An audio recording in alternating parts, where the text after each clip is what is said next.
We're back, changing construction experiences. This is Renovate and Build with Jim and Sandra. Good morning. Hope you're enjoying your Saturday morning. I'm Sandra.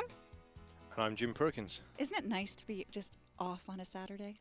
It's wonderful, and like I said before, I'm actually enjoying myself here, being locked in the studio and just talking construction and changing up the pace a bit, and hopefully connecting with our listeners. Great change of pace from the office all the time, and even being on the road, because I know you're on the road an awful lot with traffic. So yeah, it's nice to sit still, not in my truck, and not have a cell phone in my hand. So this is great.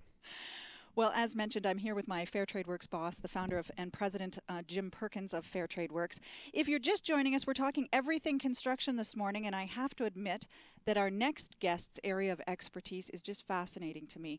Jim, you know, I grew up in a small community in Ontario of 1,400 people, and we didn't have a lot of heritage homes or even kind of, what would you call it, the character homes, I guess. We didn't have a lot of old construction. So it was so nice when we took on the Rosemary in Shaughnessy, and I was able to walk through this 100-year-old structure. It was just fascinating to see how good construction was at that time with such few tools, and also to have an expert explain how the construction took place. Yeah, absolutely. And again, being a British chap, I grew up around kind of older structures and that kind of old heritage stuff, so it's been a lot of fun being kind of immersed in this huge heritage restoration and the Rosemary, and now I've had the pleasure of working with our next guest, and that's Mr. Donald Luxton, and he's an absolute expert on all things heritage, and he's been advising us on the Rosemary build, and it's been a real eye-opener, showcasing how important this knowledge is to the construction process, and also the legislation aspect of the heritage restoration, and being advised and staying within those guidelines to make this a big success. Donald is a principal of Donald Luxton Associates and joins us now on the phone. Good morning, Don. Good morning. Thanks so much for taking your time to come on the show. I know you're an extremely busy man. That's my pleasure. Morning, Donald. Good morning. It was so interesting. I was mentioning walking through the Rosemary by itself, but then to have you along for the ride on the media tour was just amazing. For those like me that have never had that cultural and heritage expert with them, can you share with us what you and your associates do? Yes, we're a full-service heritage and cultural resource management firm. So we work in the cultural and heritage sector. We work on the restoration of buildings and work with clients on preserving heritage structures and also presenting heritage values. So we do a lot of cultural sector work, like museum work and interpretation of heritage sites. But the core of our business really is to work with different owners and people in the restoration of heritage buildings and prolonging their life and bringing them alive for new uses. And it's a really interesting field because, people say, oh, your buildings on the West Coast aren't as old as somewhere else. But, surprisingly, as I'm getting older, they're getting older too. We're all getting older, Donald. So what we're finding is that, a lot of the buildings we're dealing with are 100, 125, even up to 150 years old.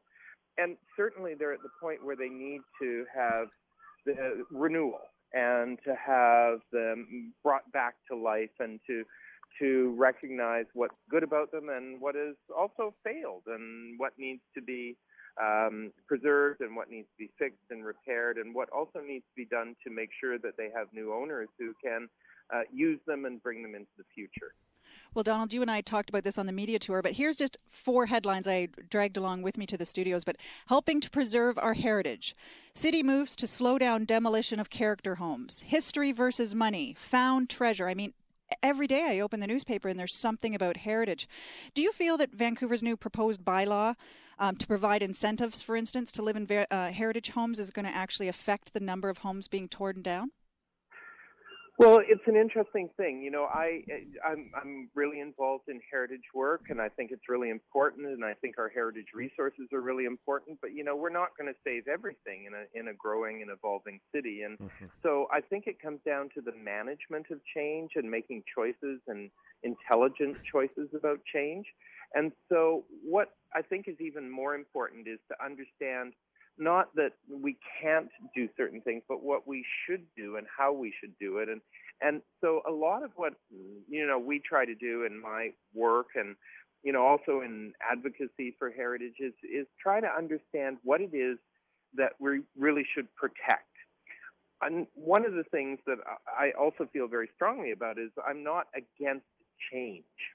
So what we need to do on many levels is really understand what's happening in the broader picture with the city.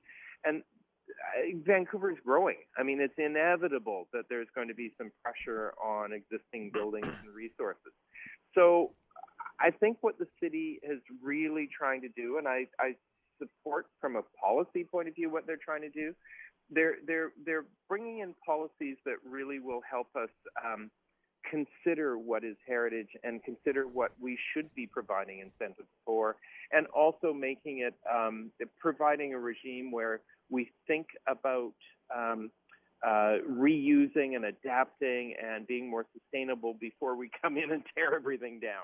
Right. So it's just, I think it's a shift in attitude that the city is responding to, and I think that's why there's a lot of public outcry about what they see as wasteful. And so I think we can begin to balance those objectives, and that's my hope for what the city is doing.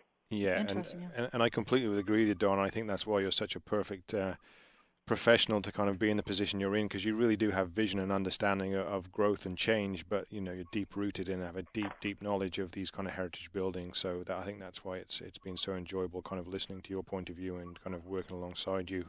I have another question here.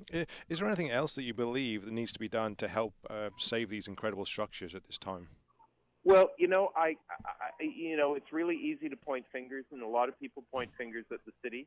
But, one of the things that I always make sure that I say is that, the city is doing a great job compared to the province and the federal government right. in terms of what they're providing and the tools that we have and the financial support and incentives.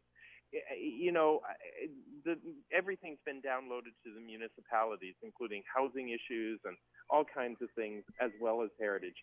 So I'm really hoping that through some of this pressure that not only will the municipal politicians hear what people are saying, but other levels of government. And I think we have to understand that the city's trying to do this on their own.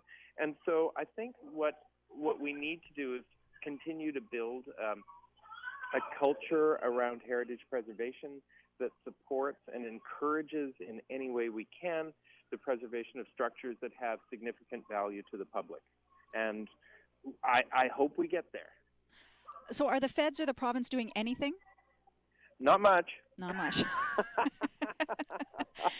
Not much. We've seen budgets cut. We've seen downloading. And, it's an unfortunate thing because, I think we could have stronger, I think in many ways we've seen the financial burden shifted to municipalities, and federal and provincial governments have all kinds of sources of income that municipalities don't.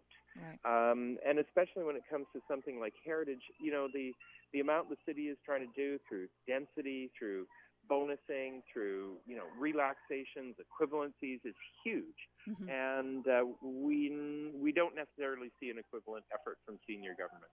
Well, and we know from our project that it takes a lot of money, not just to buy one of these properties or to renovate them or restore them, but then obviously to maintain them. Who do you feel is actually like a perfect owner for a heritage home? Well, it's really an interesting issue. I really, I sympathize always with people who actually have to, turn on the lights, pay the taxes, and keep the roof going, I think one of the things that we're really good at is providing incentives when we restore buildings, like when things are extraordinarily bad and we have to rescue them and everybody jumps in and says, oh yeah, we'll support that. But we don't support maintenance, for example, right. of heritage buildings. That's a really tough one. Mm-hmm. We don't have a system in place in our, civic kind of heritage incentive program to really help do that. There just isn't anything on the table. So I think one of the things that hopefully the city will also begin to explore is things like tax incentives, perhaps enhanced grants, things that homeowners can use, as opposed to density bonuses that, commercial projects can use, because they're entirely different projects. Right. Yeah. So, Donald, with your assistance on the heritage property and the visits we've had from the media on this project, we've really tried to focus on the fact that there's good foreign ownership, and some of these properties, on some of these properties as well. Do you feel there simply needs to be more education before the purchase of these homes? Well, absolutely, and I applaud anybody who takes on one of these projects. Oh, really. yeah. I know. I mean, they're extraordinarily expensive and difficult and challenging sometimes, and so I think one of the things where we have to communicate is expectations and public expectations. It's really too late by the time somebody's taken out a permit for the public to become aware of things, and it's really too late by the time an owner has bought something to say, oh, by the way, you have a heritage building, we think, Yeah. We've got to get out there, and we've got to be proactive, and we have to work more with owners, and we have to work more with, the general public to understand the broader issues here. I mean, there's huge issues about sustainability, and there's, I just think that heritage conservation is an excellent way to teach people about sustainability as well, to talk about our urban fabric, to talk about neighborhood character. And, if we go out and have more conversations and education, I think that's how we're going to get where we need to go, because you can regulate until you're blue in the face, but that won't help achieve these goals. Right. Well, thanks so much, Don. I know we've only touched the surface of this controversy, and it is, like you said, it's a long discussion that we have to have in education for heritage projects. I guess that means we're going to have to keep you on speed dial. It's ongoing. Well, it's fascinating and it's fun. Absolutely. Right. Well, we'll be sure to have you back. Yeah. Okay, great, Don. Have a great weekend, and thanks so much for coming on the show, okay? Thank you. It was my pleasure. And if you'd like to read Donald Luxton and Associates for more information on your heritage home or potential heritage project, you can contact him at donaldluxton.com. That's Donald, LUXTON.com. And remember, all of our guests that you've heard on the show today will be on our Facebook page. You can reach us by going to our AM 650 website page and then clicking on the Facebook icon. Wow, it's hard to believe that nearly an hour has passed so quickly. Next week on the show, we're going to learn about choosing the right hardwood floor. No longer means just picking what just looks good. Cypress Hardwood Flooring is going to be joining us live in the studio to really talk hardwood. These guys are an incredible amount of understanding of the science of hardwood and why many people install these floors that really shouldn't have, and they really don't suit their needs after they've gone through this huge expense. I must confess, I'm a victim to this.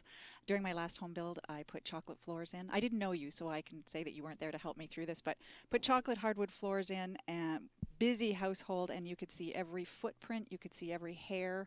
It was just one of those, you didn't even want to live in your home any longer. It was horrible. It so can turn into a mess. Yes, and Cypress Hardwood Flooring, they came in and actually gave us a little seminar, part of their science of choosing the right floor, and I guess I missed that course before home building, so I'm glad we have them on board. They really are experts. And I was actually out of their showroom last week with a client, actually for the Rosemary. They're actually choosing some hardwood floors, and they really do know their stuff, so we're looking forward to that. Also coming up next week, a really serious topic that's rife in our city, and that's asbestos. We speak with abatement experts about what's really being done to clamp down on proper waste disposal and the safety of this very dangerous material and other hazardous materials, in fact. As you know, Sandra, the older homes that are built in the city contain asbestos and many other potentially extremely dangerous materials, so it's something that we should take very seriously, and we'd like to shed some more light on it and offer some educational components out to our listeners. How many people open up their walls and don't even know, or don't know what they're looking for too, right? They don't realize they just the don't know damage. yet, or where, or what materials is asbestos containing, right? It's definitely something that people need to understand. Somehow we missed that. Well, I look forward to that, Jim. And let's not forget about neighborhood news. It's going to be coming up next week, and we're going to be zooming in on Falls Creek area. If you're from the Falls Creek area, give us a shout and let us know what's happening in your neighborhood. Chris Sullivan is actually going to be joining us. He's my hairdresser, and he's a great guy who gets to talk, of course, every day to all kinds of people, so he finds out what's happening. And Gary and Meg are going to be coming back. They're going to be looking into garage doors next week. I had no idea that there's alternatives to the traditional way that garage doors open, and so they're going to be offering some solutions, so I can't wait to speak to them. Okay, well, thanks so much for joining us. It's been a pleasure. to be on AN650 this morning. We'd like to thank our producer, Dwayne, who's Thanks, Dwayne. who's waving. Oh, thumbs up, thumbs up. He's, I was going to say he's waving frantically through the window, but we got a thumbs up, so that's okay. We must be, we'll be here Either next that week. or we're out of time. Yeah, he's saying, get out of here. So thanks so much to Wayne and the entire crew here at Newcat Radio, and they're helping putting this great production together. Coming up next, Tom Lucas and Sherry Brown with Real Estate Radio. See you next Saturday, everyone. See you guys. Introducing a revolutionary new construction system. This is Renovate and Build with Jim and Sandra.